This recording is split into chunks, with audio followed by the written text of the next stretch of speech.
Hello and welcome to today's webinar, Office of the Future. So before we start, I'm just going to go through a few housekeeping arrangements and then we'll do introductions and then we'll get into the nitty-gritty of today's session. So firstly, you have all joined a muted webinar, so you should be able to hear us nice and clearly, but you can't speak to us directly. If you do have any technical questions, if you're having problems hearing us, if you use the chat function or the question function, then our technical team will do their very best to help you and support you with those challenges. While we're talking about the chat or question box that you can see on the screen there, we would love you to ask questions. This is very much a webinar for you to engage. I'll introduce our guest speaker properly in a minute, but Nicola is just full of so much insight. So do take the opportunity to quiz her and so do ask questions as we go through. We'll be doing a few polls as we go through today's session. Sometimes people find it easier to step out of full screen mode in order to participate in the polls, so just bear that in mind when they come up. So in terms of today's webinar, it is being recorded and you will receive a link to the recording of the webinar after the event, so you have the opportunity to watch it again or share with your colleagues and friends. So that's kind of the basics and the housekeeping. So as I've said, welcome and thank you for joining us today. This is our webinar of the Office of the Future. And I'm delighted to be joined by Dr. Nicola Millard, who's Principal Innovation Partner at BT Digital Solutions. And I have to say, I love your bio. So half social scientist, half technologist, all academic. Nicola uses a cross-disciplinary approach to drive innovation in both employee and customer experience.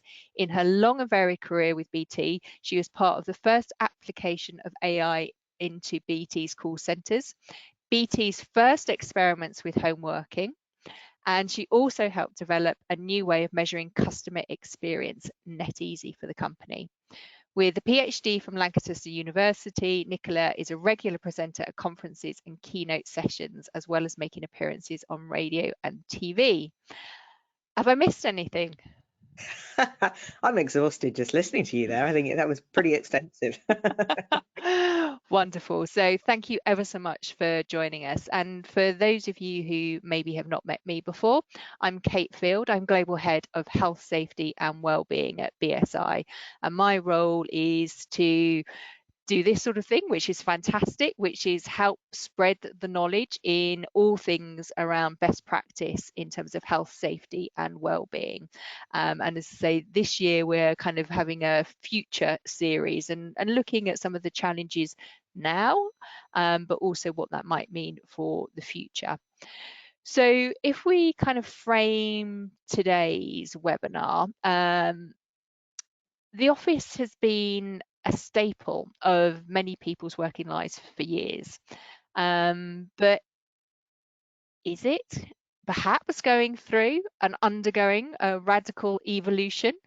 We've got a myriad of digital tools that allow us to work differently, work remotely, flexibly, to be digital nomads, or to be in the office still.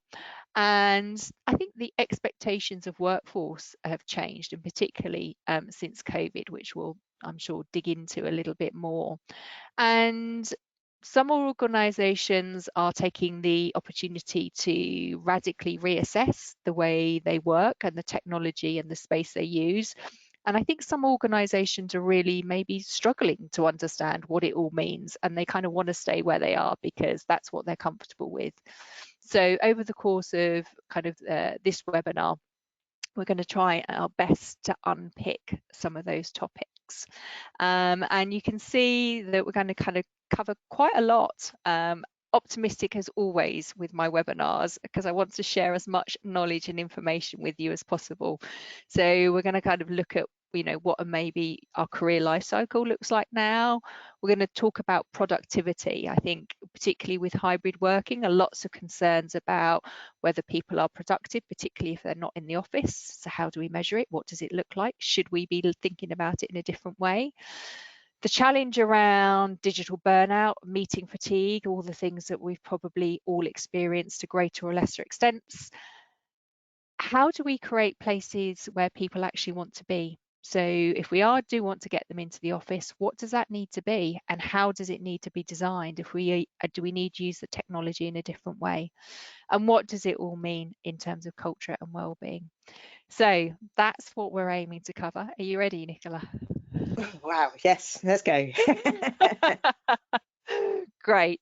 So we were chatting before we started that I first heard you speak, I think it was about 2013, 2014, and you did a presentation on the death of Dolly, Dorbert, and Dr. No. And I'll be honest, I can't remember I can remember a little bit of the Dorbert. I can't remember much on the Dr. No at the time, but I do remember the death of Dolly, because this was around kind of a nod to Dolly Parton and her and 9 till 5. And you were very much making the point that 9 to 5 was going out of the window, and that was prior to COVID. So I suppose you saw that change coming. How much have you seen it kind of accelerate or change from that original view that you saw back in 2013 and kind of what you're seeing now?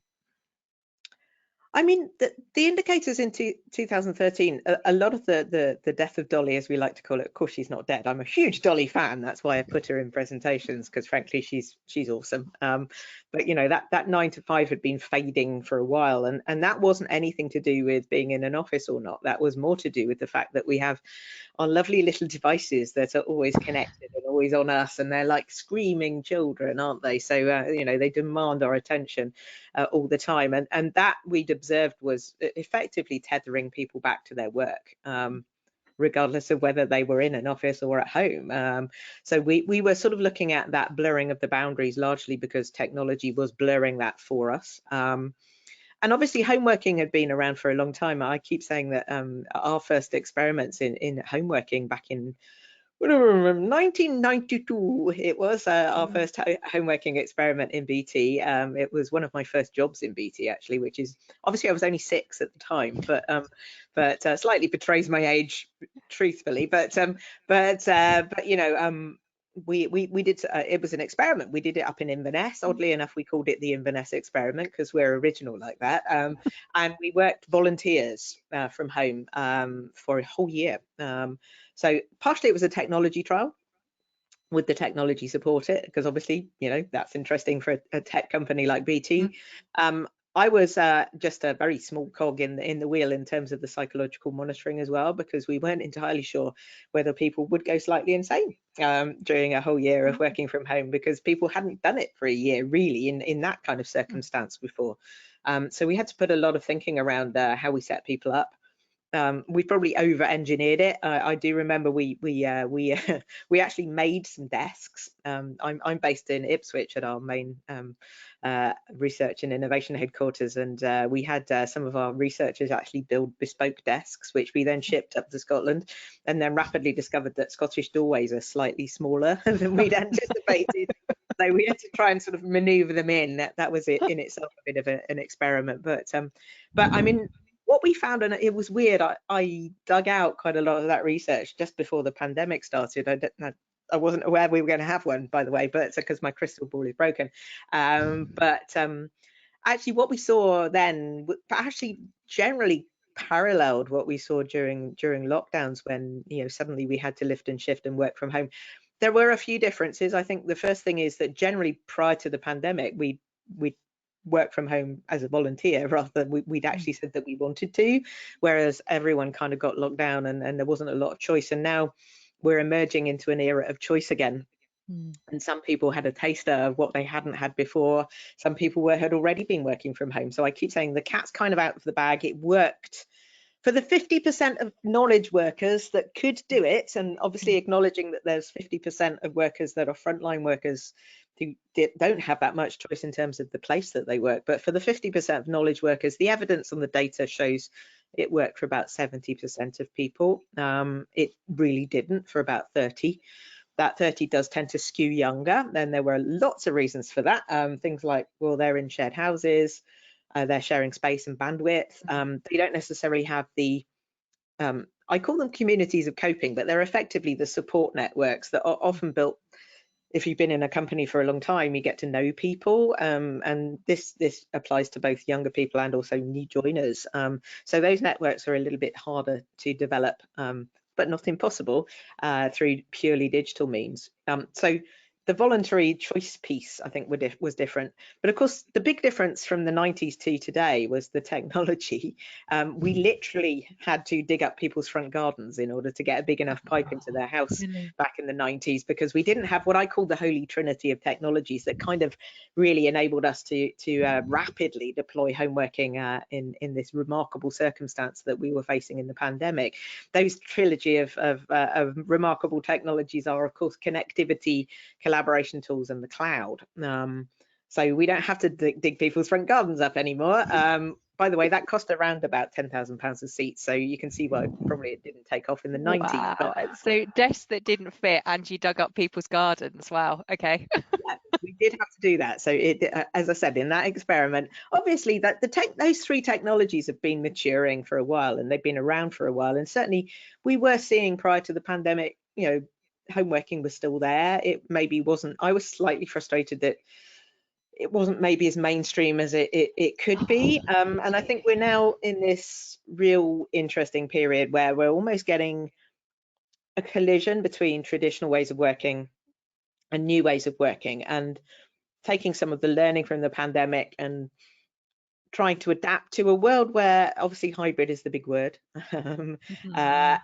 Hybrid working, typically what we're finding in the data tends to ebb and flow, but what we're finding in the research, and we published a paper about 2 months ago around sort of global attitudes to hybrid working, what we're finding is the 5 days at home is not the norm, and the 5 days in the office also not the norm. Those are the two outliers. Yeah. It's something in between. That something is ebbing and flowing. Okay, interesting. The data tends to move. I think the indicators at the moment was February was probably peak office in the data at the moment. So people were tending to go in February, certainly in the UK. There were reasons for that, if you remember. Was it because it's cold and it was expensive to warm your house? That was it. But that I mean, we have this word at the moment that we come up with around sort of value for commute. Okay. So I think there was a value in the commute at that point because, as you said, energy costs were expensive, it was cold. So I think now people are sort of making that kind of choice around, well, if I go in, particularly if I do have a longer commute, is it actually worth it, or am I going to go in and just sit on back-to-back video calls all day, which is sadly what a lot of people do. We're also seeing, I mean, obviously, in terms of declarations and strategies, most companies seem to have been sort of settled to this 3-2 pattern. So 3 days in the office, 2 days at home.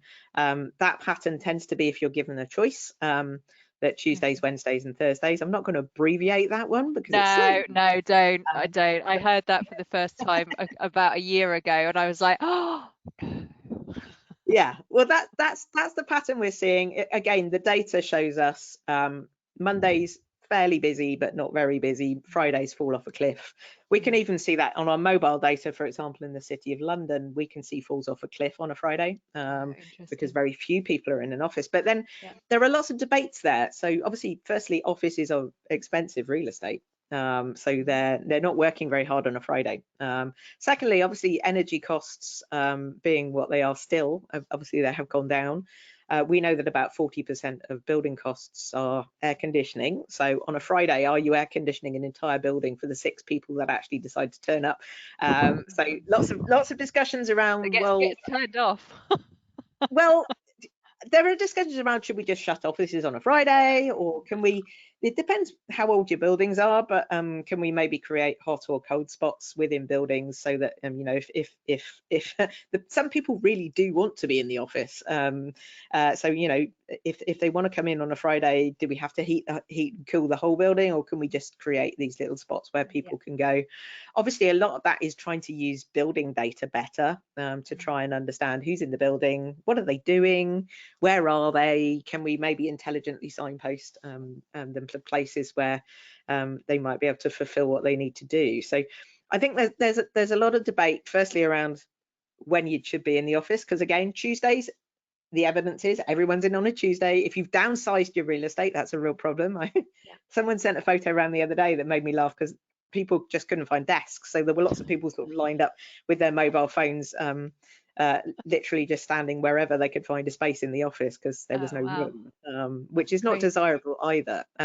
And therein lies one of the complications with the hybrid model, because it's complicated. Mm. It's a real complicated one to get right. Um, it does require a lot of coordination. Obviously, the Tuesdays, Wednesdays, and Thursdays are one pattern.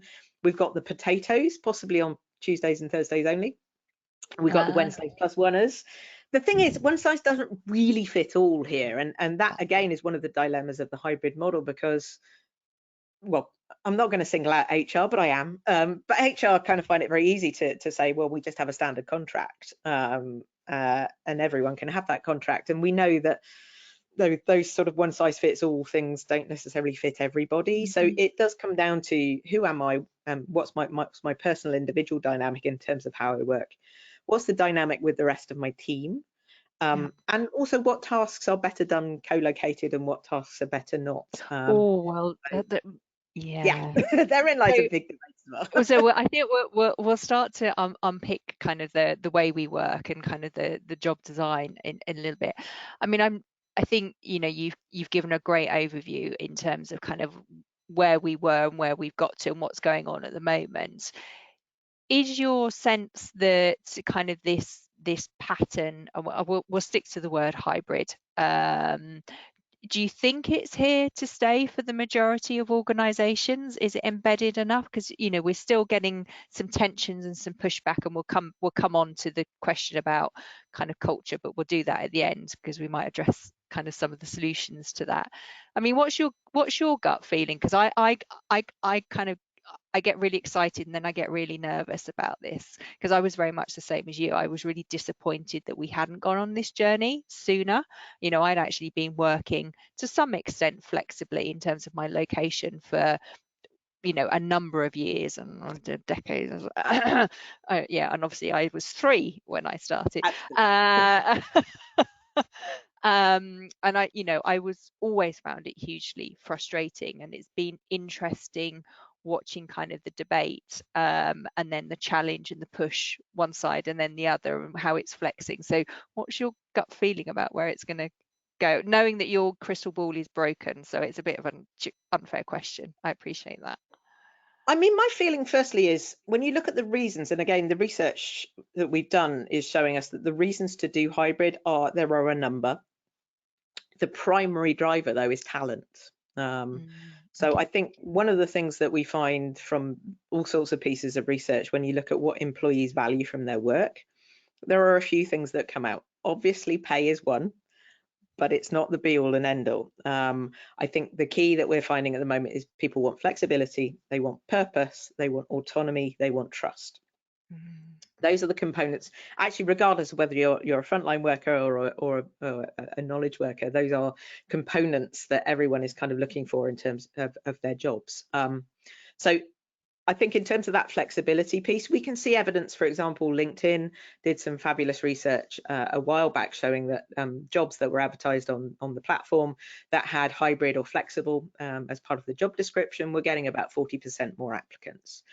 Sadly, they did some research not so long ago showing that the number of jobs with that in their job description had fallen. So more companies are saying, no, I want you back, you know, permanently, or, you know, it's often the other extreme as well. Sometimes they're fully remote, and that's also maybe not what people are looking for either. But I think if we look at talent purely, we know there's a skills shortage. there will probably remain a skills shortage, despite what everyone's saying about AI wiping out all the jobs. So we're still wanting the critical scarce skills. Also, most organizations want to recruit high performers. And if you're looking at what high performers want, they want flexibility, autonomy, trust, purpose.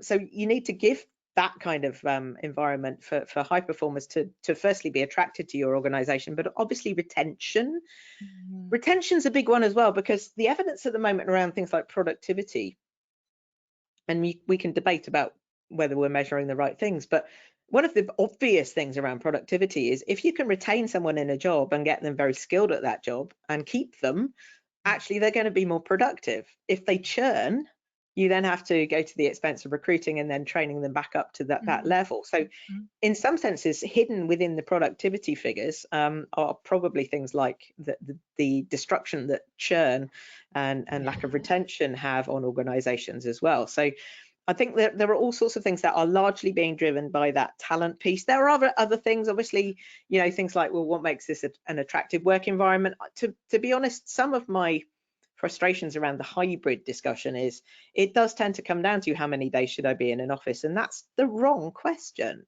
The right question is, how does the work work? Yeah. And that brings us on beautifully then. Yeah. To how should the work work? I think we've touched on this before, and you kind of you said it. You kind of particularly in COVID, we picked up how we worked in the office and dumped it on our kitchen table, and that was what we had to do. But actually, we've got the opportunity to rethink differently. So actually, on that piece, what are you seeing, and what are your thoughts about kind of work redesign, and what does it mean in terms of the career life cycle, from induction and all the way through? Because you mentioned, and I know this is true for a lot of organizations, that one of the groups that found hybrid working very difficult during COVID was young workers, because they didn't necessarily have an established network around them to support. So what does the new world look like? I mean, I'll try and take those as two separate questions, and remind me if I forget, because my brain is sometimes a bit rubbish. But I mean, I think the first thing is that we have an opportunity at the moment to reinvent work, if we want to take that opportunity. And there are lots of challenges behind that. But I think we need to make work for three reasons. We need to make work for people. The evidence from Gartner at the moment is that only about 1 in 10 people are actively engaged in their work. And that is quite worrying. So work isn't really working for people. How do we make it work better for people? How do we redesign it to make it much more desirable? And again, flexible, trust, autonomy, purpose, all of those things we need to build into jobs. Then productivity has been stagnant. We see, I tweeted and LinkedIn and posted a very interesting article saying we're seeing technology everywhere, but it hasn't really recently reflected too much in the productivity figures. And again, absolutely, are we measuring the right things in terms of productivity? Yeah. Given that a lot of those productivity measures were, I guess, derived back in the industrial era. And actually, if we look at how we work now, most of the foundations of how we work now was established in the factory age. And that's why I get into that debate around Dolly and whether that 9 to 5 piece makes any sense anymore in a digital environment when you can work all hours, where you're not going into a centralized factory. Again, some people still are, but as knowledge workers, we're not. The boundaries are down. And we also know that long hours cultures are not productive. In fact, they are counterproductive, and we tend to get burnout if you work longer and longer hours. So we have an opportunity to try and look at it from a people perspective and a productivity perspective, but we've also got to look at it from a planet perspective, because we have a climate crisis as well. So there are lots of sort of moving parts, if you like, in terms of how do we reinvent work to make it much more, well, to make it work.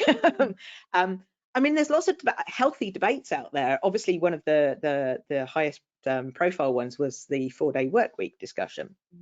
Again, the 5-day work week, Henry Ford invented that back in the factory era to give his workers 2 days off. why not give workers 3 days off? Mm. Does that make a difference? And certainly there have been various trials, certainly the Mm. UK trial, which was a very quick one. It was only 6 months, but they published the results a couple of months Mm. ago, Mm. was showing that about 70% of the organizations it worked for, about Yeah. 30% it did not. Yeah. Uh, I think actually one of the most interesting things, and we'll probably come back to this in a minute because it's one of my bugbears, was that in order to cram maximum productivity into 4 days, because we're still looking at 100% in terms of work output, just in less time, is that you have to prioritize your day more. And the first thing that always comes up is meetings, because they're a time vampire. Are we having too many? Are they pointless? Are we talking about the work rather than doing it? And I think a lot of the companies very rapidly on that 4-day work week trial came to the conclusion that they had to reinvent the way that they collaborate, because otherwise they were not being productive. So I think there are lots of quite radical ideas out there in terms of how we work.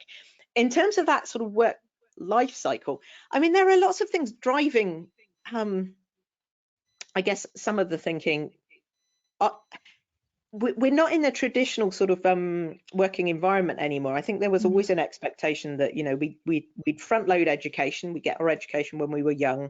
We'd then leave school or graduate from university, and we'd go to a job, and we maybe have 4 or 5 of those jobs, and then eventually we'd retire. It's not really happening anymore, and certainly retirement for a lot of people may never happen. So maybe we Oh, need to. don't say that.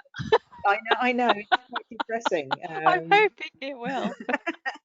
But so we're sort of looking at environments, and actually Linda Grattan has done some fabulous research on this at London Business School, looking at that sort of the traditional way of thinking about work is broken. Maybe we need to think about it in a little bit of a different way.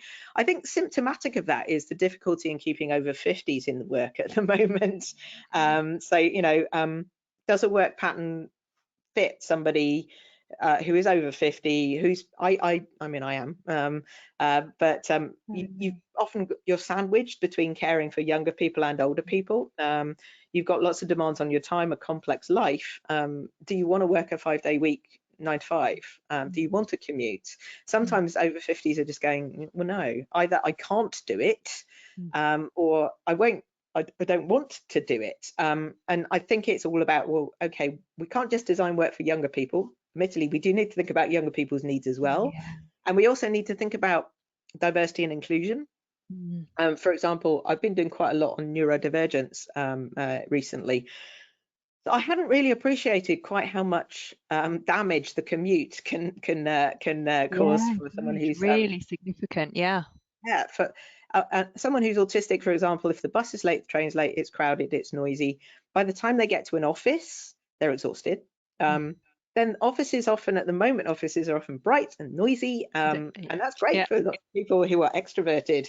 But if you're certainly on that neurodivergent scale, that's an absolute nightmare. They won't be able to concentrate. So bringing them into an office might not be the best way of getting them into So work.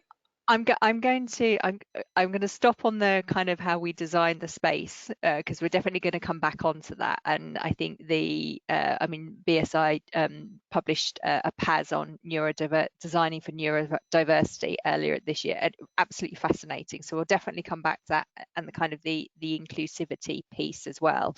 And definitely your point about, I tend to talk about sustainable employability, which is kind of thinking about the career life cycle and really thinking about what the different needs are at different stages of people's lives and working careers, and that does flex and change.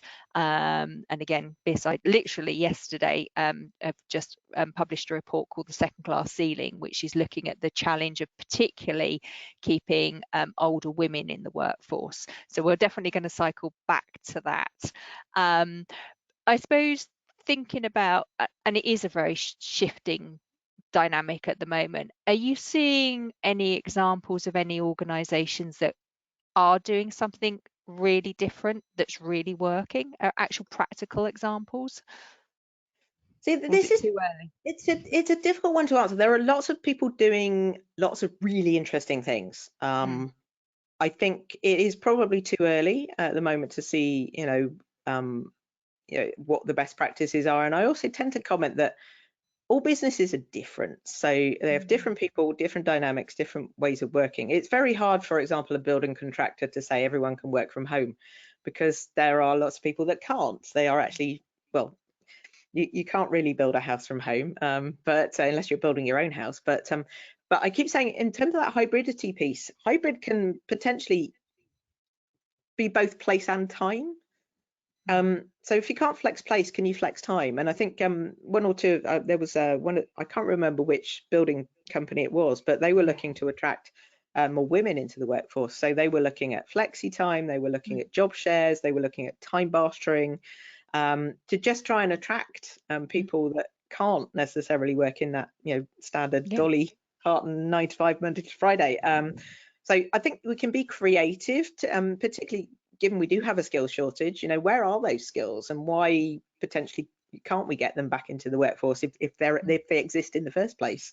The other thing that actually Linda Grattan points out is that sometimes we need to retrain as well. So that kind of front loading of education doesn't make a lot of sense, particularly as technology is moving so fast, and we've got AI coming into the mix as well, which may make some skills redundant. I don't think it's going to make necessarily jobs. Agree. It does Okay. tasks well. It's not necessarily wiping entire jobs out yet, but the implication is that we probably do need to retrain people that maybe have got skills that have been automated out to do other things. And that's what's happened on factory floors largely, because if you look at the march of automation onto a factory floor, most of the manufacturing is done robotically now, but that doesn't mean humans are not in the factory. They're just doing very different things. So they've had to be reskilled. So I think that's going to happen, more in the white collar work environment as I well. think so. And I think that's a really important point to make, actually, because I often talk about sort of technology, and actually robotics have been around for a long time, and in the factory environment.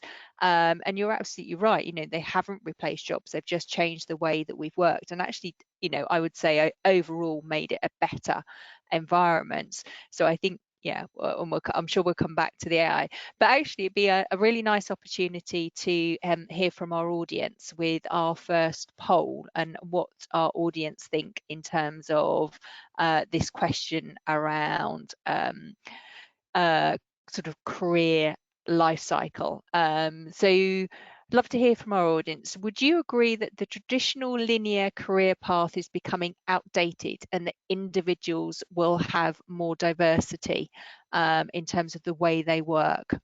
So I'd really love to hear from our audience. Do you think that's the case, that the linear career path is becoming outdated? Do you agree with that statement, or do you disagree? So really fascinating to see. And I wonder also, and we can't ask this question, and I can't see with our audience, but perhaps Nicola, whether you think there's a difference in terms of maybe your age demographic in terms of answering this question. Yeah, I mean, possibly. We'll see. Oh, wow. No, Oh, there we go. huge amount of agreement. So Yeah, okay. Well, I think that that's very much the case. Lovely. Thank you, everyone, for participating in that. So we've covered an awful lot already, and dived around, which is exciting, and lots of things to go back to talk about. But actually, I think kind of thinking about the way we work question, and you touched on bugbears around meetings, but and I suppose that this is the related question, what is the work that actually needs to be done face to face? Where is meetings or collaborations actually needed? Where is it not? One of the things I hear a lot of, oh, you need to get people face to face in the same place to do brainstorming. But actually, I'm not sure that is the case. And again, coming back to the ways different people might work. So I'd really like to kind of open you up to that tricky subject about meetings, and when we do need to be together, and when we can use technology differently. So, I mean, the brainstorming one's a good example. There was some lovely research done by MIT a couple of years ago on brainstorming, because I think it is that one of, oh, we must be in a room, there's got to be post-it notes. Yes, but so what MIT did was to say a lot of collaboration. We're addicted to synchrony, but we've got a lot of collaboration tools that enable us to do things asynchronously. So what they did was they split the brainstorming process into the ideation bit and the discussion bit. For the ideation bit, they used asynchronous tools. Okay. So basically, in your own time, you can sit and think about things and share your ideas asynchronously. What they found was that there were increasing, so both quality and quantity of ideas improved. There are That's lots of interesting. dynamics there. So I'm a psychologist by background. So one of the dynamics is things like peer pressure and dynamics of that in the room. So introversion and extroversion also tends to have maybe a detrimental effect on that. I'm an introvert by natural Me too. inclination, so Yeah. I do like thinking about things, and Yeah. sometimes having a noisy environment around me and people throwing post-it notes all over the place that distracts me. So Yeah. actually having that thinking time and that asynchronous aspect of what ideas have I got without the kind of peer pressure and people maybe saying, oh well, don't be stupid, that's an idiotic idea. It doesn't put me off if I'm doing it asynchronously, because it's Yeah. all I'm in a little bubble. Then to actually discuss those ideas, prioritize those ideas, and action those ideas, that's probably better done more synchronously. That doesn't necessarily mean in person synchronously, but it is in synchronously. And again, that dynamic seemed to work a lot better. So effectively what you're doing is splitting your brainstorming process into two, one of which is synchronous, which does take a lot of people's time. The other is asynchronous. They can choose when they're going to contribute. Mm. So that's one good example of how we maybe need to rethink things. Mm. Meetings themselves. So I always joke that during lockdowns, I did tend to wake up every morning with an impending sense of Zoom. Obviously, other platforms are available, but that kind of, particularly in a fully remote situation when you have no friction, you have that ability to stack 30 to 60-minute back-to-back meetings into your diary. Now, Microsoft did some beautiful research where they literally wired people's brains up, and they showed in terms of brain activity what we kind of knew, that by about mid-afternoon the brain dies. And actually other evidence around cognitive function, which I'm looking at the moment, shows that our brains are not are wired to work for 9 to 5. No. Actually, again, that was something that was more towards physical working rather than cognitive work. The evidence is that probably we perform peak in terms of our brain, particularly on complex tasks, for only about 4 hours a day. Yeah. So if you're on a back-to-back meeting day, probably about 4 hours of meetings is about as much your brain can work on meaningfully without, as I said, with Microsoft research showing the brain dying. It also means that we may need to, particularly for deep cognitive work, which the implications for AI is it takes away all the easy stuff. So we end up having to do the more complex, emotive stuff, because that's the bit the machines don't do. So we're going to get more of that. But how do we give our brains a break? And that again is around how do we construct the working day in a slightly different way, because 9 to 5 probably isn't optimal. We need to give our brains a break, particularly if we're working on screens. We also need to give our eyes a little bit of a break. And again, that's a slightly different way of looking at things in terms of how we construct our days. So I mean, meetings, firstly, I mean, should we be having them? That's one very big question. Could we do stuff asynchronously? The third slightly more complex factor is when you would introduce hybridity. So we've probably all been on hybrid meetings now. They are a bit horrendous. The problem there is our cave brain, as I call it, tends to, if we're in the room, our cave brain goes, oh, look, there's lots of people I can see, and therefore I'm going to trust them, I'm going to interact with them. And all these weird people that I can't really see in digital space, I'm going to ignore. In fact, I had a meeting exactly like this. It was a few months ago now, but it was a 4-hour meeting. And we were in a room. There were lots of people in the room. We had great discussions. About 2 minutes before the meeting ended, we realized there were people on the digital in the digital space Yeah, who were been there, having a done that. lovely conversation on chat. We didn't know, because obviously if you're in the room, you're probably not on the digital Yeah. platform. But that gives us another big clue around, particularly on hybrid work. If you're looking at the common ground where people are working, it's not the office and it's not home. It's actually digital that's the common ground. So we need to start to look at how do we build that digital fabric into the ways that we work and kind of build upwards. So that actually, again, place and time becomes a lot less relevant. We can collaborate using those tools.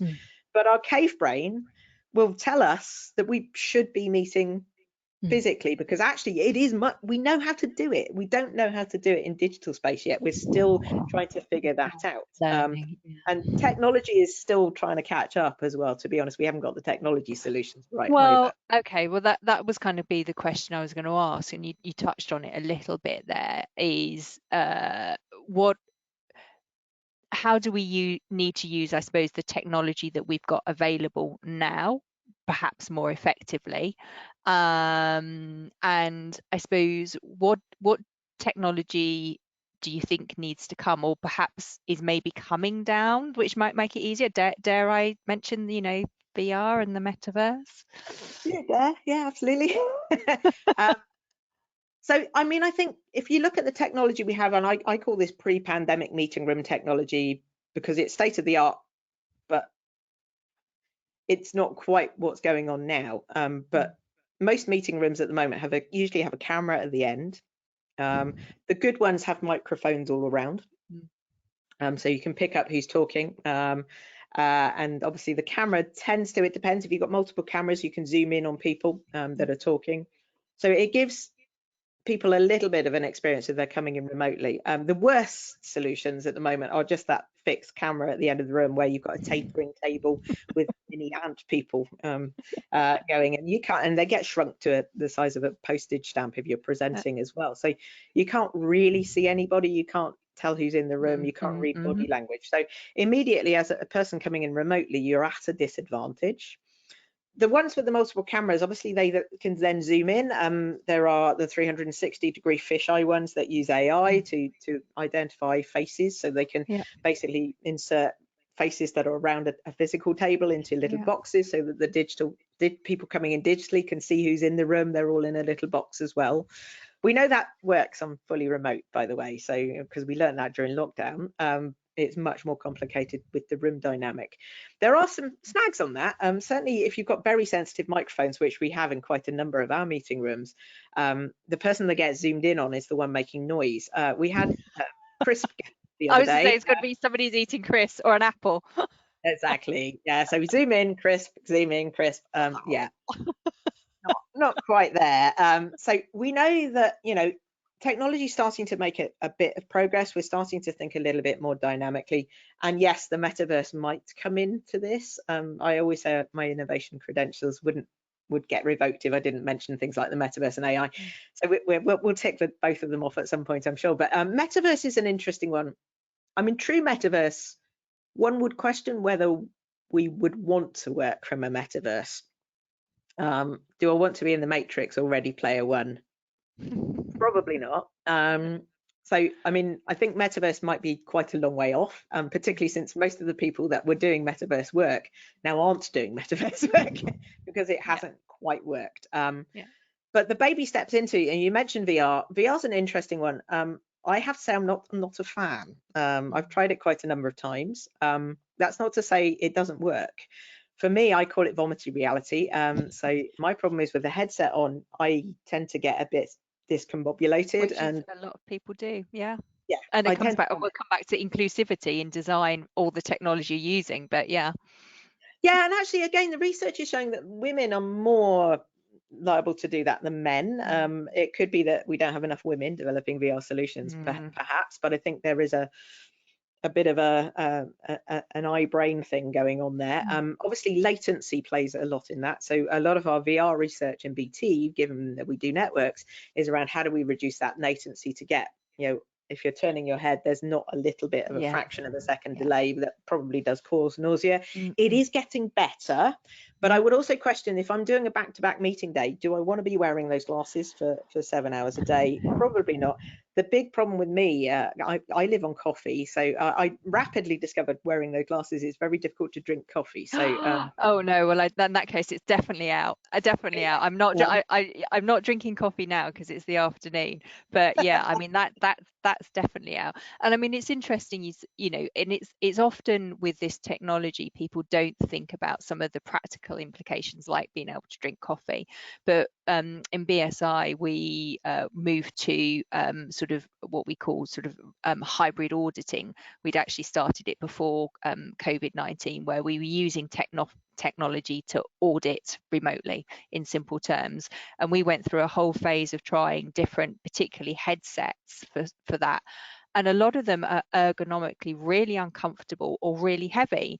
And again, the same piece, you can't actually wear them for, you know, 4, 5, 7, 8 hours a day without having other implications. And often those sorts of practicalities aren't thought about. We're so busy playing and being excited about the technology, we kind of sometimes forget about the human.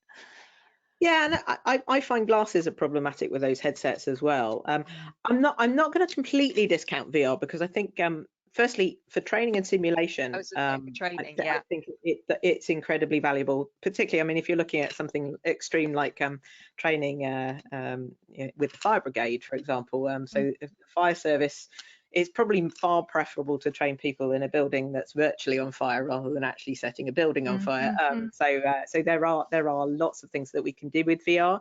It's just I'm not sure that in terms of, you know, being stuck in it for 7 hours a day works. I personally think augmented reality and mixed reality are the more interesting ones. Okay. With augmented reality, there are all sorts of things that we can start to do in terms of blurring the boundary between front office and back office. We've got lots of examples that we're trialing at the moment. Probably the most cool one is the paramedic solution that we've got, where we've got a paramedic with an augmented reality headset on, broadcasting live high definition real-time video back to a clinician who Okay, also has a yeah, headset on. yeah. That clinician literally is looking through the paramedic's eyes. So obviously that's using 5G. So again, Mm. latency is low. The other thing that we've got, which is even cooler, is the consultant has a joystick, which is driving a haptic glove that the paramedic is Ah, wearing. Someone said that gave them nightmares the other day, so I apologize if you get nightmares from the haptic glove. But that haptic glove, basically what the clinician can do is nudge the paramedic's hand. So it's just a little nudge to say, just put oh, your hand there, so that the idea behind that is that they can start to do procedures that they would not be able to do unsupervised, and hopefully it will reduce hospital admissions. Very early days on that. But wow, there's all okay, sorts that's of things that interesting. potentially we can do. As I said, that tends to create a real blurring and a different collaboration dynamic between Mm. people that are in the front line, that have to be co-located, but people, particularly if you're looking at sort of clinicians or engineers, and sometimes they're quite scarce skills again, so they can't be ubiquitous. How do we Mm. bring those in to actually collaborate in a much richer way without just Interesting. being 2D? Yeah, um, so I think that's really interesting. I mean, I think the use of that technology, and I was seeing that I work for an airline, and they were starting to use a similar approach in terms of augmented reality, where an yeah, engineer was wearing a headset, but then could bring up the manual for the aircraft and kind of look through it or have guidance. And I think that is really exciting. But your comment, and I suppose this is why I'm linking the two, is that again, in terms of developing a different skill set in the aviation industry, they have something called crew relationship management. So really understanding that, you know, there can be potential challenges in terms of the flight crew and the cabin crew, and actually, you know, how you create a cohesive way of working, and particularly in an emergency situation. And when you were saying about that, you know, you've potentially got a more senior consultant with an expertise, you know, helping and supporting somebody who, you know, who's maybe doesn't have the same seniority, then actually there's a whole dynamic there about how you manage that interrelationship. and because of the impact that can have, obviously in the immediate term in terms of the emergency, but also in the longer term in terms of that relationship and that dynamic. So that's really interesting. Yeah, and there are other scenarios. So we've got crane inspectors in Belfast Harbour, again, using augmented reality. To your point, they've just got a list, to be honest, because they're Yeah, climbing okay. cranes, so you can't give them Yeah. handheld technologies. They can bring a second opinion if they need Mm. one. We're looking at tethering drones as well, so that they don't have to climb the cranes quite as much. Yeah, yeah. So obviously there's a health and safety I was application. saying, I mean, that's where I get very excited, is where, you've got really high risk activity, and some of this technology is just eliminating the human from it. We see it a lot in nuclear as well, but drones, particularly for high, work at height stuff, I think is something that's really exciting. Absolutely. And just to sort of go into the mixed reality stuff, which I think is also interesting, largely mixed reality, we're not looking necessarily at headsets, but we've been trialing quite a number of immersive environments. The first trials were actually with education. So we have something called the immersive classroom, which is Have literally, you got a holodeck? Have you yeah, got well, holodeck? Are we going to get holodecks? that's probably the next step. But Oh, how what we can do exciting. at the moment is to project and turn a whole room into an interactive space. So for education, that gives you the ability to maybe immerse kids under the sea, and you can give them sort of things Oh, that they can yeah. look at and explore in that environment. So, I mean, that was where we initially trialed it. I think what we're looking at the moment is what else could we do with those kind of environments. Mm. One of the ones I'm looking at the moment is, could we make a meeting better? So if we've got a 360-degree immersive environment, could we bring people in, not quite as holodecks yet, but could we just beam people in so that they have presence, so that people Yeah. can't ignore them? To your point on holodecks, because I'm a massive science fiction fan, there is stuff that we're doing at the moment called volumetric video, which is the next generation of video. This is a little bit more holodeck-like. So Okay. I keep saying that it's not quite avatars. If you've seen the ABBA show, they had to wear lycra and dots, and that was very expensive to produce.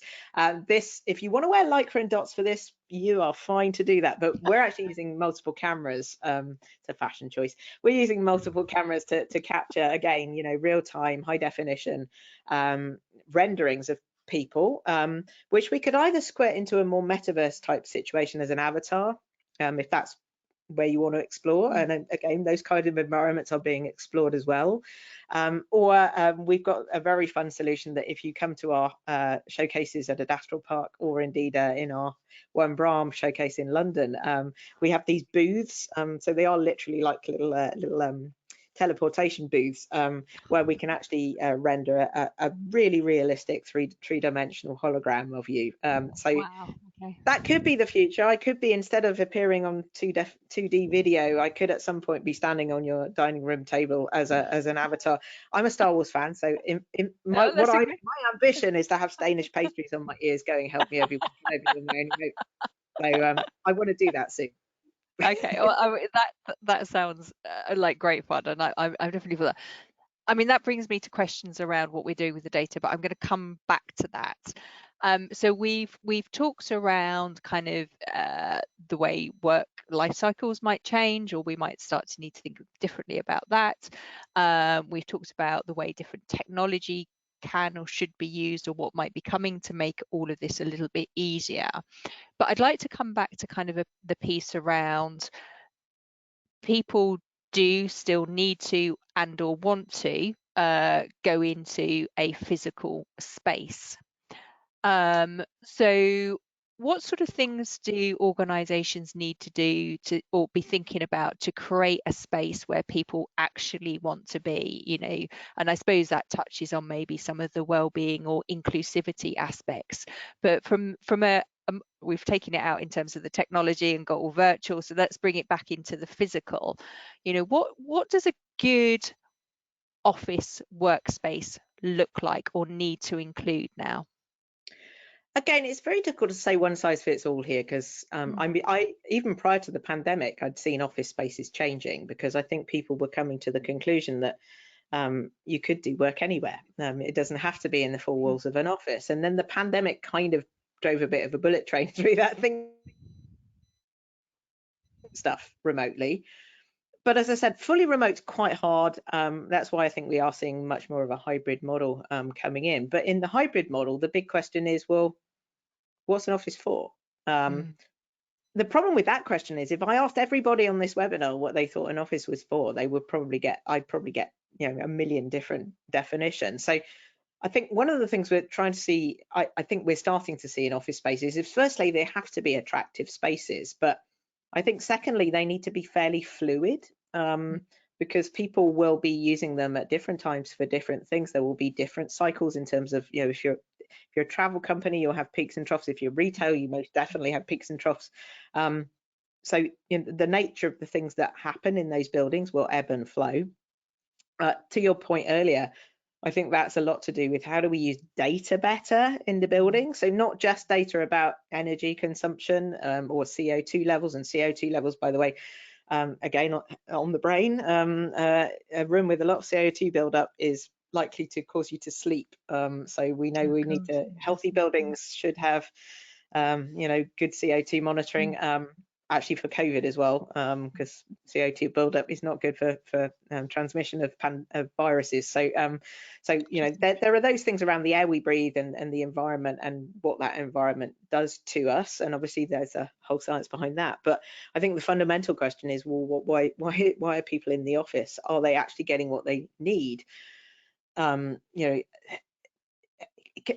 we evolve spaces in a much more fluid way, which is quite difficult, but it's not about anymore about how many desks can I get in, because if we wanted to sit at a desk all day, probably we wouldn't be in an office, and unless obviously that 30% who need to be in the office for various reasons, we do need to accommodate them as well, and we also need that diversity piece as well. I actually used to manage someone who was on the neurodiverse spectrum, so they need their own desk.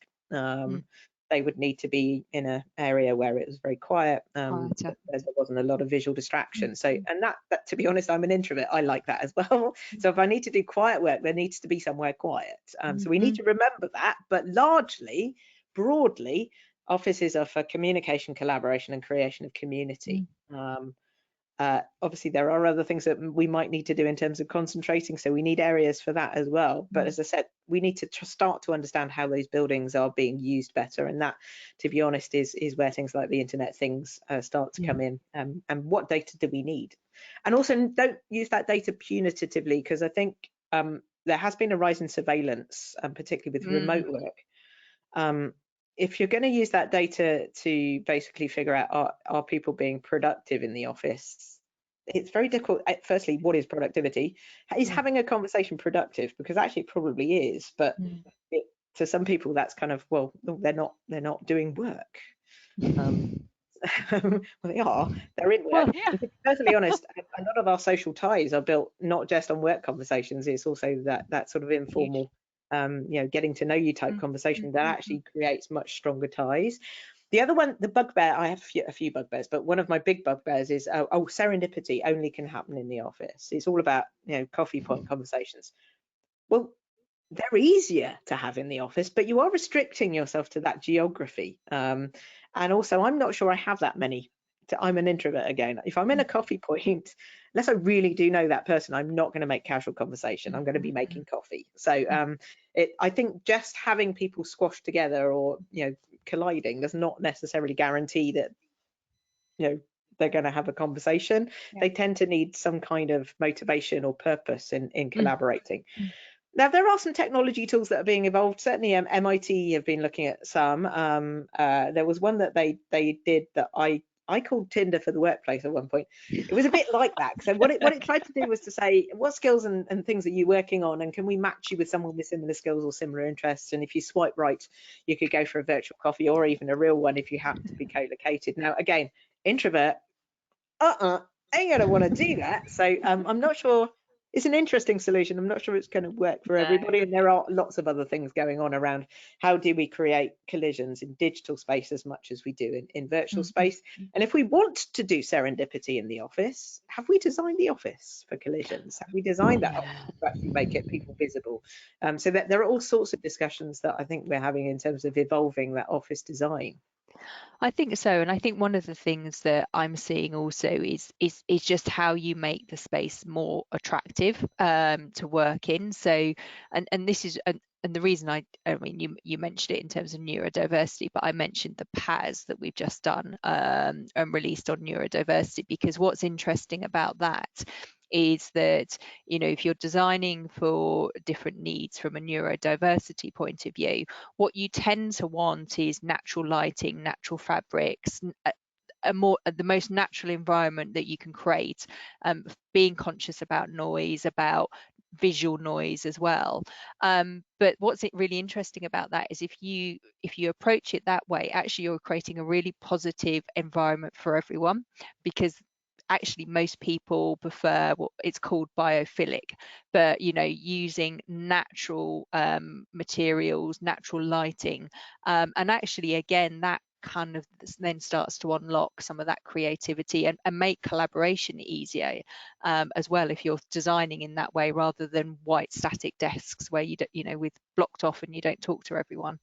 So yeah, I think that that's really interesting. There's 2 points that I'd like to come back to, which you kind of touched on, and we've touched on before. So one is about productivity measures and maybe what we might want to think about differently. So that's kind of one piece. But the other one I think it would be useful to touch on is the monitoring, the data. You know, that we are collecting a huge amount of data now about how people work, where they work, what that looks like, either through, as you said, you know, Internet of Things in terms of the looking at the building usage, but also actually some of the software and technology tools. You know, I'm monitoring. Are you looking at your desk? Are you looking somewhere else? You know, there's a whole host. What I mean, kind of what are your, I suppose, what are the opportunities and what are the concerns on this, and how do organisations need to consider it? And particularly, you know, my view is particularly around personal data and personal health data, you know, because there are particular rules around that. But yeah, so productivity measures and the monitoring and the data that we're collecting. Two, you know, I just two little questions for you, Yeah, Nicola. well, there's Two fun little in ones, you know, you there. can do those. Um, I mean, I think productivity is an interesting one. As I said, I think a lot of the measures are, I mean, a lot of the traditional measures are based on factories again. So, you know, it's about widget manufacturing. And I think when you get into knowledge work, it becomes incredibly difficult to figure out what is productivity, and particularly since, you know, individuals typically, in knowledge work is very complex as well. So it's not all about one individual as contribution. It's about multiple people. So I think the first thing to discuss is, well, how do we figure out what productivity looks like there? And that isn't about, you know, there are lots of things around, particularly home workers being monitored in terms of, as you said, are they looking at their screens? Are Mhm. they, there's keyboard Clicks monitoring. or yeah, yeah. And then there's lots of cheap technologies. I think one of the Amazon bestsellers was a mouse jiggler last year. So basically, it's just a little thing you put your mouse on, and it vibrates. So your mouse is looking at its constant activity. So if your boss is looking at, you know, your status, you'll always be busy because your mouse jiggler looks as if you're actually I sitting missed at that. the keyboard. I was too slow. I'm obviously too honest. It's called rational cheating. Again, there's a whole psychological theory Oh, around that. If you put a stupid measure in, people will get yeah, that's true. Yeah. around it. So because it's a stupid measure. Yeah, I mean, I think there's that aspect to it. That the fact that it's actually, it is my sitting at a keyboard, does that mean I'm productive? Actually, I might be more productive going for a walk, giving my brain a break. And again, I think that's, as I said, constructing a day so that our brains can work more optimally, is an interesting one. I was actually with a fascinating guy who was a chair of Sport England this week, and he was saying, you know, when you're training an elite athlete, one of the very important things that you learn quite rapidly is the importance of rest. Mm. And that goes back again to our Death of Dolly piece around our technologies actually almost encourage us not to arrest. And whether that's, you know, continuously interrupting us, or, you know, giving us tons of information across multiple channels, that encourages us to multitask. Generally, our brains are not built to multitask. we can get slightly better at it because it is a skill, but there are limits. Mm. And also, I always say, it's like brain juggling. If we did physical juggling all day, we'd fall over. Our brain's trying to do that all day, and Mm. we'll fall over, and that's why we tend to get things like burnout, and people leaving their jobs. We had a whole thing around quiet quitting, the lay Quiet flat quitting, yeah, movement, yeah. all of that kind of stuff kind of is provoked by that. But to my Mm. point earlier, actually productivity probably more lies in that churn and retention piece Mm. than some of the other things, because if Mm. we've invested in people, we've recruited the right people, we've trained them, they've become very skilled, that's when they become maximally productive. And when they leave, we lose all that and we have to go back. So I think Start, yeah. there are links into more well-being measures than maybe we think, on that productivity scale. And I think a lot of savvy people have realized that, Yeah. that there is a very distinctive link between that well-being and productivity piece. So yeah, I think that's one thing certainly to consider, in terms of those productivity measures. I think in terms of the monitoring, so there's two aspects to this. One is, if we can get data to figure out how work works better, that's good. But if it then goes down to an individual level and I use that to judge that individual, that's probably bad. I used to work in contact centers a lot. In fact, my PhD was on contact centers, so I'm particularly looking at motivation in contact centers. And we kind of rapidly saw that, some of the sort of baseline productivity, because you can measure if they're breathing in a contact center, that there is so much data, but that data doesn't give you the full picture. Mm. So at the moment, we're actually seeing call handle times go up. So you could go, well, the agents, it's the agents that are to blame. They're not taking as many calls. They're lazy. Actually, it's not the agents, it's the technology, because the technology is taking all of the easy stuff out. So the agents are now getting the really stressful, emotive, complex calls. Okay, And then interesting. you get the question of, well, they're now having an even more stressful time than they had before, because they're Mm. also getting abusive calls. We can't just have them as a sausage machine here. They are humans. We need to, and this is often a profession that has very Mm. high churn as well. Yeah, It's a yeah, it stressful does. profession. So Yeah. are we using those figures to actually drive people out? Are we actually understanding what the real reasons of those figures are? And particularly if they are stressed, how do we manage that? And it becomes even more complex again in a hybrid work environment where you can't see tiers necessarily if they're not co-located with their team, if they're based Yeah. remotely. They can't have a hug. Now, I call these communities of coping. In those very stressful professions, how do you create something that's digital first? But obviously, the digital tools are already there. You also need, to your point at, at the very beginning, culture eats everything for breakfast. So you also Mm. need a culture where people are admitting that they are feeling stressed, and they have understanding line managers that can do something about it and are helped to do something about it, because they also might be quite stressed. So I think there are all sorts of things that, yes, technology can solve some of this, Mm. but we also need to look at those cultural pieces as well, Mm. and say that, we're not automata. We're actually, as we put more automation in, that the kind of result of that is good and bad. I mean, we get to do the things that humans are largely good at, but the things that humans are largely good at are often quite complex and quite emotive, and therefore Yeah. again quite stressful. So contact centers are kind of at the bleeding edge of it. We're sort of Mm. seeing it sort of backtrack into other professions now as things like AI becomes a lot more prevalent. I mean, that's really interesting. I mean, my first full-time job out of university was a contact center on customer service. And I experienced some very difficult and abusive calls.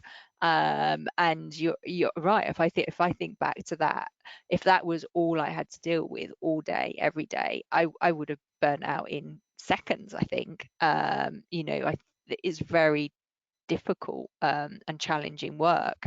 As you said, often with contact centers, they do have high churn, then minimum wage type environments, but actually these are high stress situations now, and you say particularly because AI is taking all the easy stuff. Exactly. So I mean, that brings us on kind of nicely onto kind of the next session around kind of what the next bit I wanted to unpick was the kind of the culture and the well-being piece. So you brought us to it beautifully, as if it was all planned out in advance a little bit.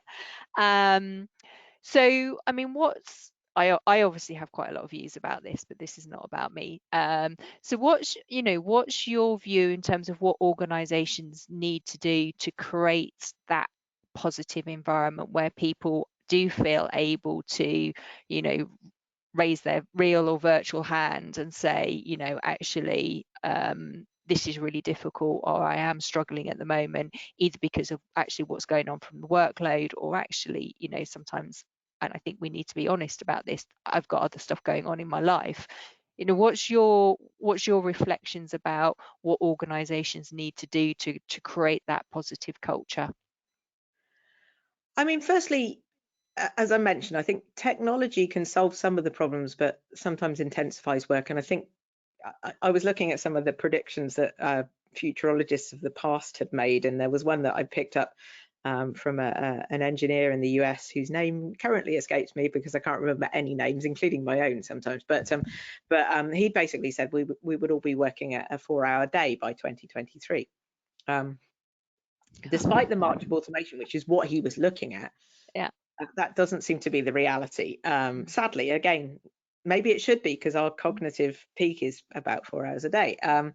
But I think that's firstly a symptom of the technology, rather than taking a lot of the work away, has actually intensified work. And as I've said, it's very difficult to turn off. Kevin Kelly, I know, once said that the problem of the future was not connection, it was disconnection. So there is that kind of prospect that we can work 24 hours a day if we wanted to, but it's probably not healthy to do it. The evidence at the moment is that things like sleep, that's quite important.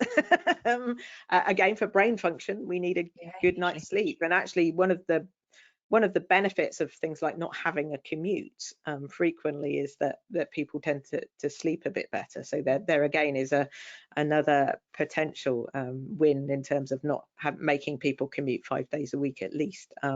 So we need to think about that. I think as we go into an age where potentially AI is taking over quite a lot of those tasks, I was discussing this the other day. If it makes us do work quicker, does that just mean we just have to do more work for the same amount of time, or does it enable us to do a four-day week or a 4-hour day? I think there are lots of discussions around, again, what's the role of the human in the process, and how do we help humans work optimally?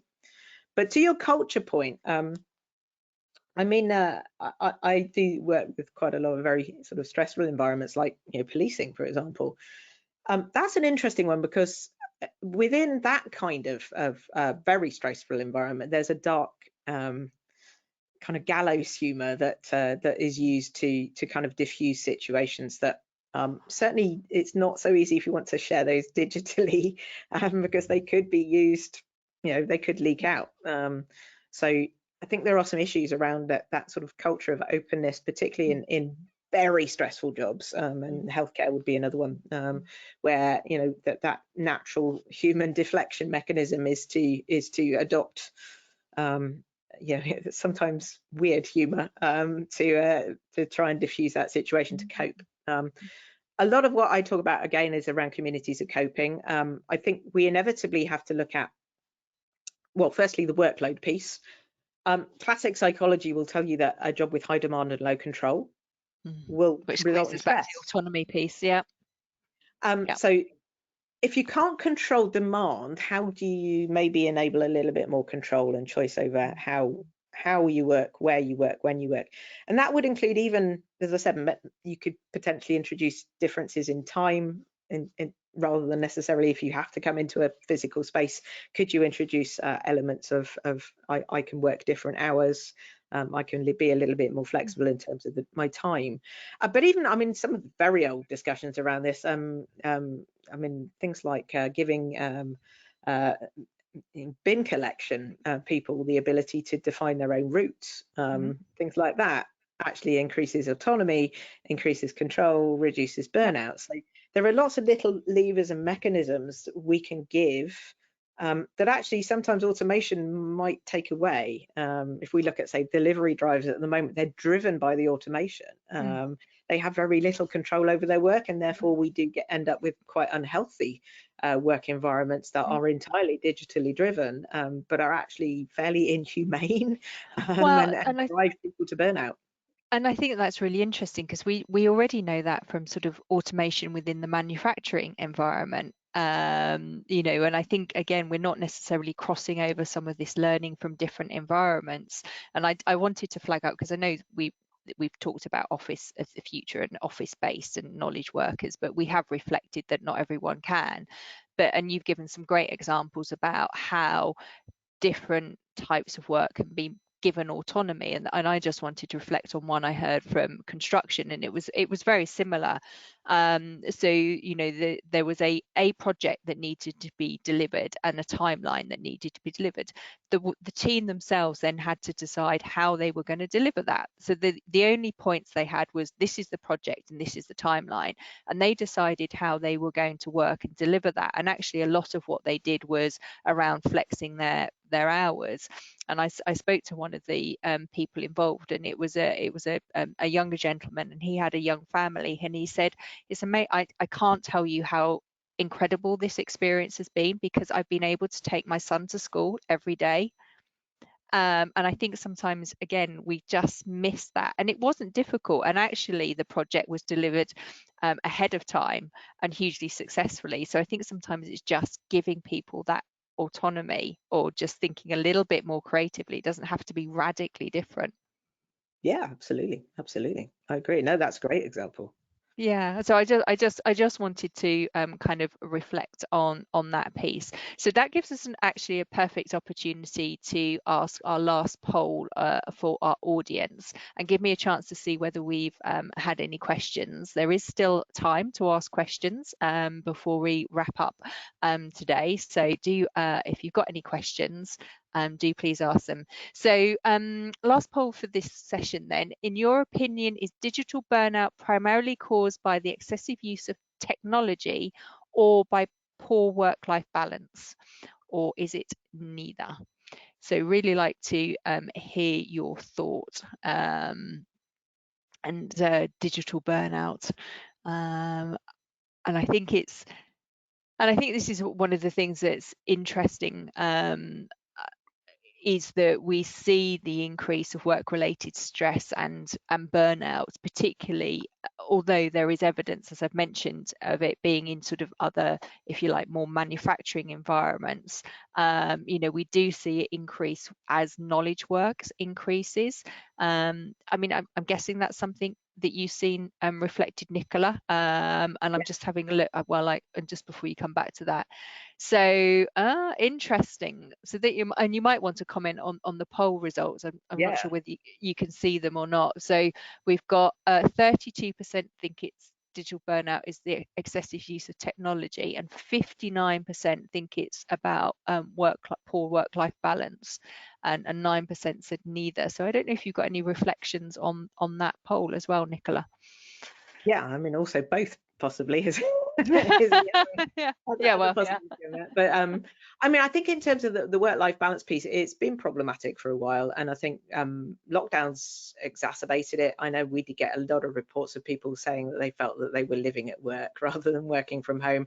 Again, that can be a problem with home workers, but that was a particular problem where people didn't have the choice. So that was a weird time in terms of home working, because we couldn't just nip into the office really, because we were locked down. I think, and we've done deep dives on various aspects of that work-life balance piece, particularly concentrating on techno stress, because obviously, technology does tend to affect work-life balance as well. With Lancaster University, we did a fair amount, or we've done a fair amount around you know, are those technologies actually encouraging us to do bad behaviours?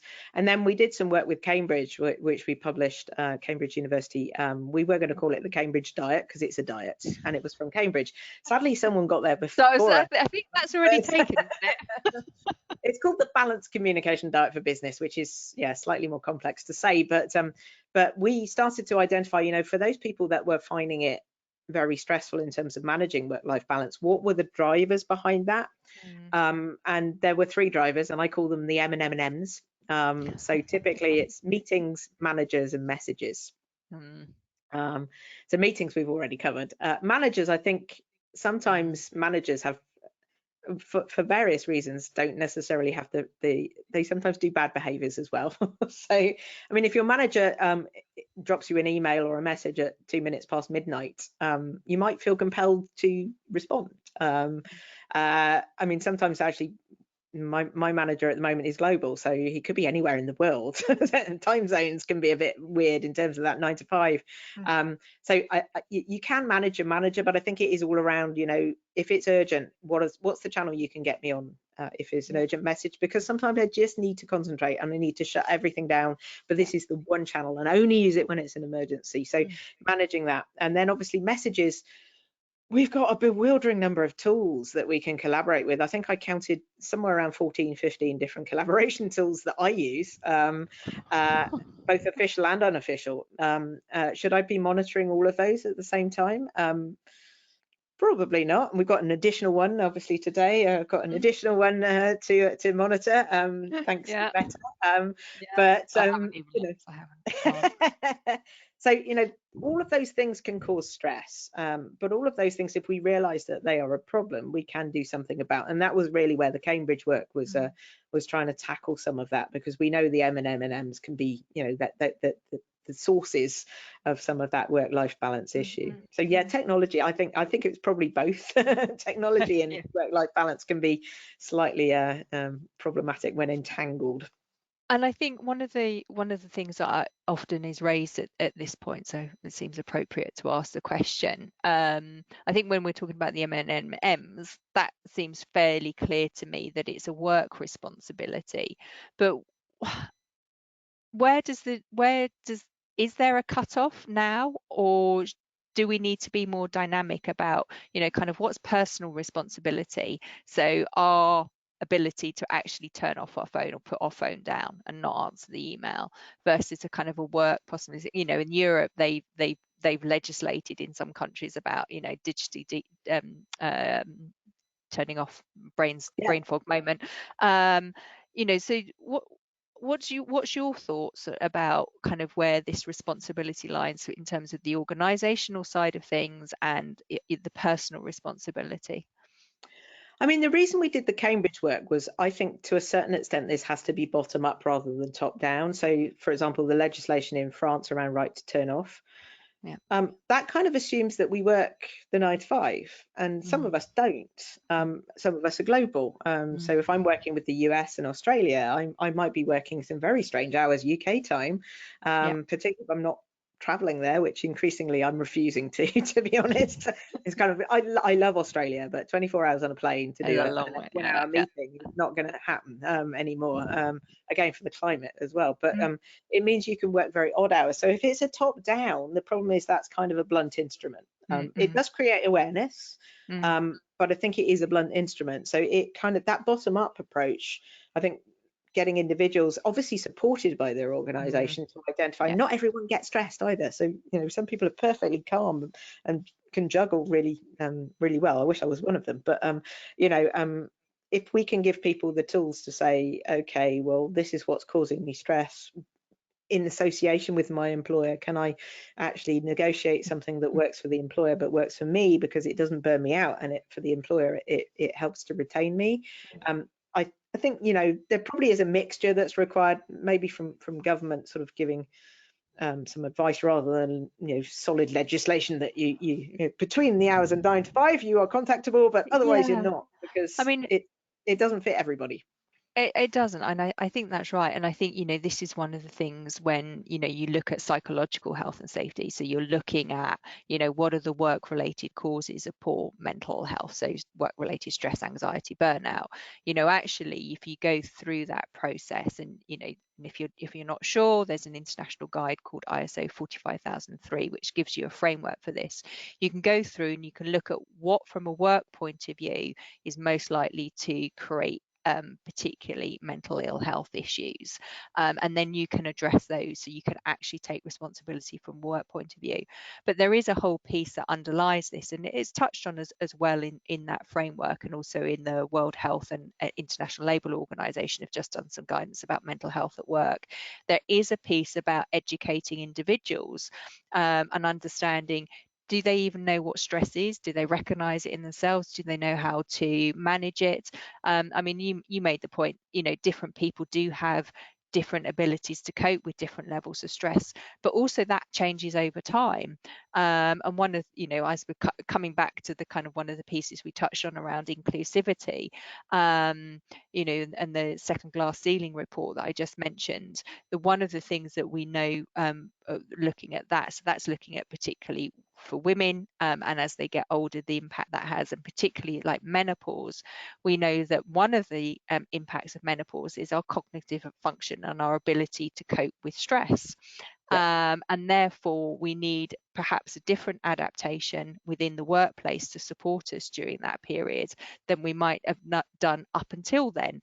So I think coming back to the point you made about the need to have flexibility, but understand these wider issues, and that you need to think about kind of, and I don't want to say actually it's about thinking about an individual and making sure every individual has their individual needs met, but it is about understanding that there are different needs required for different people. And I often use the example around sort of fire safety here.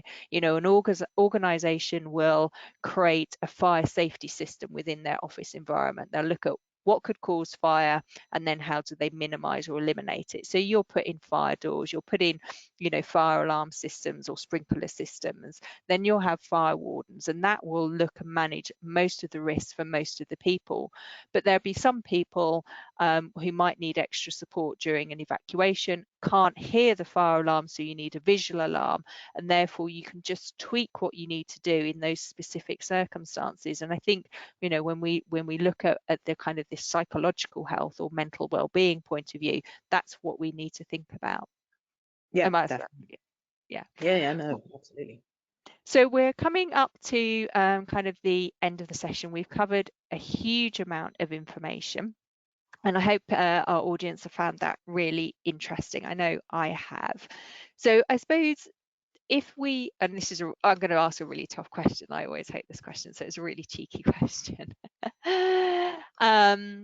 I mean, what are there any kind of tips or kind of key takeaways that you'd want to reflect on for our audience to kind of think about or to take back to their organisations, that might help them as they navigate this difficult journey into the office of the future? I mean, the key message, I think, is no one has all the answers at the moment. We kind of covered this earlier, that there aren't, this is the one way of doing hybrid working that's absolutely perfect, because organizations will be very different. So I think the first thing, and I would say this because I'm in an innovation team, is to keep an open mind and innovate and experiment. And when I say experiment, I mean literally do traditional experiments. That's why we called the Inverness experiment the Inverness experiment. We bounded it, we put hypotheses around it, we put measures into it. And I think there are a number of organizations that I'm working with that are taking that approach to say, let's just try something. If it fails, because that's innovation. You need to learn from that failure, obviously, and hopefully, if you're not, it's a safety critical situation, you might not want to, fail too fast. But you need to take a lot of things into account. But I think having that open mind and saying, let's try stuff, let's experiment, let's see what works, let's see if we can reinvent stuff. And some of that, it will be a car crash, but we need to learn from it and try and figure out what does work. I think a lot of organizations are in that at the moment. I think the other thing, the lesson we quite rapidly learned in BT around hybrid working was, you can't just say, hey, work it out yourself. So go fly, try things. Because team leaders typically aren't comfortable with that. So it's around offering guidance, offering guidelines, offering best practices that have been evolved to help equip team leaders and managers to do what is, frankly, hybrid management itself is quite difficult as well, because it goes almost against the managing by walking around, because you can't walk around necessarily anymore. So you've got to think about, how do you manage in a very different way? So you need to support people to do that. So back to your point around guidance, guidelines, training, best practices, holding people's hands, giving them sort of advice, boundaries, I think that's required, because just try stuff probably won't work. People will just panic and they'll go back to doing the things that they know how to do in traditional ways. And that's not what we want. We want permission to play in this area, because it's an area that is open. And as I said, I'm not sure work was working before the pandemic. I think we learned a lot during the pandemic. How do we make work better? Great. Lovely. Thank you, Nicola. And I agree. And we didn't get a chance to touch on actually, you know, you mentioned how important the role of the manager is. And I think we need to rethink actually the role of the manager, but we'll save that for another time. So if we just move on to our final slide, I'll wrap up for today's session. If you want to know more information about some of the things that we've touched on, then you'll see those on the slide. You'll get a copy of these slides as well as a copy of the recording. They are hyperlinked in a true digital way, so you can find those, or if you can just Google search them, BSI lifting the second glass ceiling report, or BSI prioritizing people model, or BSI ISO 45003, you will find the information there. We are doing 3 webinars on this series. We had one earlier on in June. Again, if you want to listen to that, the recording is available, and you'll get the hyperlink to that. As I've said before, you'll get a recording of this. And in September, we're going to look at kind of some of the more ethical considerations around the use of technology. We've touched on it a little bit today, but we're going to go into a deeper dive. So that brings us to the end of the webinar, and I'd like to say a huge thank you to you, Nicola. Absolutely amazing session, really informative as always, and a delight to have you present. So thank you very much. And thank you also to our audience today. I hope that you have found it informative. Do please spread the word, spread the link when you get it. And with that, I'd just like to say thank you and goodbye, everyone.